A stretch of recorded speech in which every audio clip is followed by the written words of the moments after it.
Allô gang, aujourd'hui je vais vous parler des styles d'étirement PNF ou plus FNP en français pour facilitation neuromusculaire proprioceptif. Okay? Ça étant dit, c'est pas vraiment important à savoir, c'est plus de connaître la méthode d'étirement, en quoi ça consiste. Premièrement, c'est une des méthodes d'étirement utilisées beaucoup plus à deux personnes. Une personne qui va aider l'autre personne à s'étirer et exécutée par des professionnels. Okay, je vais le répéter 2-3 fois. Je vous le montre pour que vous le connaissiez. Je ne vous recommande pas nécessairement de l'exécuter tout seul ou si vous le faites, faites-le à intensité basse. Okay? Parce que intensité élevée pour se monter, augmenter la mobilité du corps, la flexibilité à court et à long terme, ça fonctionne extrêmement bien, mais c'est extrêmement risqué si c'est mal exécuté. Fait qu'encore là, faites-le avec un professionnel dans le domaine de l'entraînement, dans le domaine de ce style d'étirement-là, il faut qu'il le connaisse. Okay? Le FNP, le principe, il y en a deux vraiment utilisés. Puis je vais vous montrer avec un étirement qui va être l'étirement, mettons, mon ischio-jambier. Le principe va être relativement simple. Vous allez étirer le muscle jusqu'à son maximum. Ce que je veux faire, c'est que je vais contracter le muscle que j'essaie d'étirer pour me battre contre cet étirement-là. Okay? Donc là, je t'ai tiré, je vais, mettons, je vais vous montrer un petit peu que je suis relâché, je vais contracter contre. Fait que là, je suis sous contraction, 100%, je donne mon maximum, je contracte contre, je tiens pendant un 5-6 secondes, les temps vont vraiment varier, mais je tiens, après ça, hop, je relâche la contraction que je cherchais à faire, je relaxe, et après ça, j'étire. Je vais un petit peu plus loin.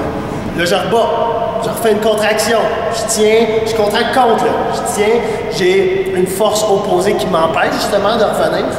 Je tiens, hop, je relâche. Et je vais étirer encore plus. OK? Ça, c'est une des méthodes de faire du FNP. Ça fonctionne vraiment bien. OK? Si vous voulez augmenter votre mobilité à court terme très rapidement, c'est assez impressionnant. Certains entraîneurs vont avoir tendance à faire ça pour corriger des manques de mobilité chez certains athlètes à court terme pour être capable de leur faire leurs entraînements comme il faut, quand même avec des bonnes postures. La deuxième méthode rajoute juste une étape de plus dans le concept. Fait que je change de jambe. OK.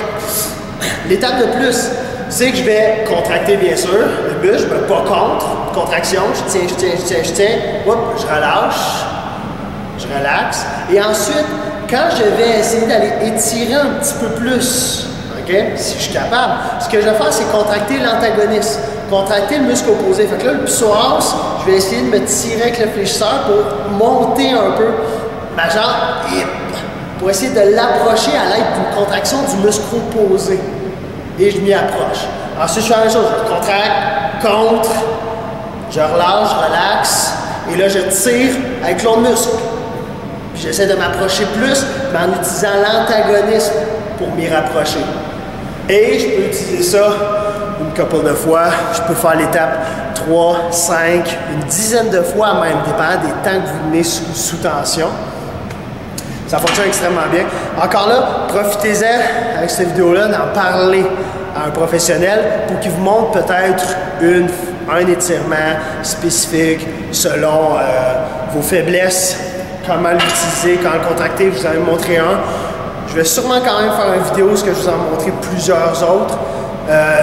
Ça demeure très important quand même de s'assurer. Si possible de le faire avec un spécialiste, c'est préférable parce qu'on fait des contractions comme ça où on étire au maximum et on contracte, il y a quand même des risques de blessures qui peuvent être présents si c'est vraiment mal contrôlé, mal exécuté. Puis des fois, juste la jambe mal alignée, ça peut faire toute la différence. Fait que, en espérant quand même que ça vous a appris quelque chose. Prochaine!